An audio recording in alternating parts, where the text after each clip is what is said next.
Welcome to my channel. ఈరోజు మన recipe వచ్చేసండి ఈ సమ్మర్ స్పెషల్ సింపుల్‌గా ఒక ఐస్ క్రీమ్ రెసిపీని అయితే ప్రిపేర్ చేసుకుందామండి. దీనికోసం నేను మిల్క్ పౌడర్ అనేది వాడకుండా, ఎలాంటి క్రీమ్‌లు అనేది లేకుండా, బీటర్ కూడా యూజ్ చేయకుండా అన్నీ ఇంట్లో ఉండే వాటితోనే సింపుల్‌గా కస్టర్డ్ ఐస్ క్రీమ్‌ని అయితే ప్రిపేర్ చేసుకుందామండి.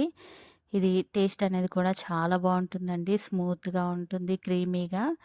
టేస్ట్ అనేది చాలా బావుంటుందండి. తప్పకుండా మీరు కూడా ఒకసారి ట్రై చేయండి. మనం ఐస్ క్రీమ్ ప్రిపేర్ చేసుకోవడానికి ముందుగా స్టవ్ పైన ఇలా ఒక ప్యాన్ అనేది పెట్టేసుకొని, దీంట్లోని ఒక అర లీటర్ పాలనేది తీసుకున్నానండి. ఇప్పుడు పాలనేది మరిగేలోపు ఇలా ఒక చిన్న కప్పు తీసుకొని, దీంట్లోని ఒక 2 టేబుల్ స్పూన్ల కస్టర్డ్ పౌడర్ అనేది యాడ్ చేసుకుంటున్నానండి. ఇప్పుడు దీంట్లోనే ఒక పావు కప్పు పాలనేది తీసుకున్నానండి. ఇవి కాచి చల్లార్చుకున్న పాలండి. యాడ్ చేసుకొని ఎక్కడా ఉండలు లేకుండా ఇలాగ మనం కస్టర్డ్ మిల్క్ అనేది ప్రిపేర్ చేసి అయితే పక్కన పెట్టేసుకుందామండి ఇప్పుడు. ఈలోపైతే స్టవ్ పైన పాలనేది చక్కగా మరిగిపోయాయి కదండీ!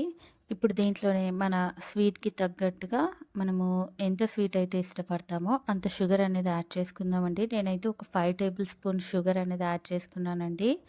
అలాగే దీంట్లోనే ఒక హాఫ్ టేబుల్ స్పూన్ ఇలాచీ పౌడర్ అనేది కూడా యాడ్ చేసుకొని ఇలా ఒకసారి అయితే మిక్స్ చేసుకుందామండి. ఇప్పుడు దీంట్లోనే మనం ఇందాక ప్రిపేర్ చేసుకున్న కస్టర్డ్ మిల్క్ ఏదైతే ఉందో దాన్ని ఇలా యాడ్ చేసుకుంటూ ఎక్కడా ఉండలనేది కట్టకుండా ఇలా మిక్స్ చేసుకుంటూ మన పాలనేది మరిగించుకోవాలండి.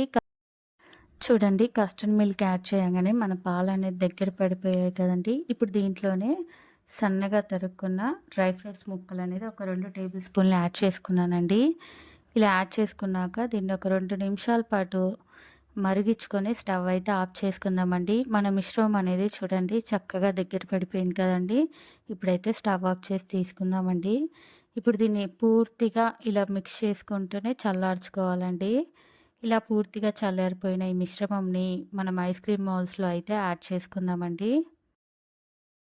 అన్ని మౌల్స్‌లలో సరిపడా ఐస్ క్రీమ్ బ్యాటర్ అనేది ఫిల్ చేసుకొని, ఇలా మూత పెట్టేసుకొని మనము దీన్నైతే ఫ్రీజర్‌లో పెట్టేసుకుందామండి. నేనైతే దీన్ని ఓవర్ నైట్ అనేది ఫ్రీజర్‌లో వదిలేసి ఇలా తీసుకున్నానండి. దీన్ని డైరెక్ట్‌గా ఇలా ఓపెన్ చేయకుండా ఒక 2 నిమిషాల పాటు ట్యాప్ కింద మన మౌల్స్ అనేది ఒక 2 నిమిషాల నుంచి ఇలా ఓపెన్ చేస్తే ఐస్ క్రీమ్ అనేది ఫ్రీగా వచ్చేస్తుందండి. ఎంతో టేస్టీగా, సింపుల్‌గా, క్రీమీగా మన కస్టర్డ్ ఐస్ క్రీమ్ అయితే రెడీ అయిపోయిందండి.